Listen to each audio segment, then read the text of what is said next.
நீங்க தூரத்துல நிக்கிறீங்க, உங்களுடைய இருதயம் அடைக்கப்பட்ட கதவா இருக்கிறது. கர்த்தர் உனக்காக தான் அந்த செய்தியில பேசுறாரு. மகளே ஜெபம் பண்ணு, மகனே ஜெபம் பண்ணு, மகனே மாறு, மகளே மாறு. நீ போகிற வழி சரியில்லை, நீ போகிற பாதை சரியில்லை. கர்த்தர் உங்ககிட்ட பேசிட்டே இருக்காரு. அந்த செய்தியை நீங்க கேக்குறீங்க, ஆனா அந்த செய்தி உங்களுடைய இருதயத்துக்குள்ள, உங்க காதுக்குள்ள போகல. காரணம் என்ன அப்படின்னா, ஆண்டவர் உங்களோட பேசுறத நிறுத்திட்டாரு.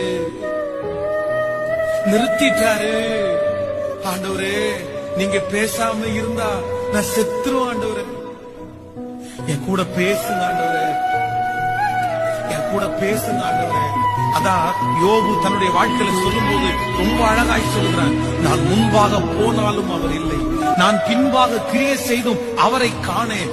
ஆனாலும் நான் போகும் வழியை அவர் அறிவார். அவர் என்னை சோதித்த பிறகு பொன்னாக விளங்குவேன்.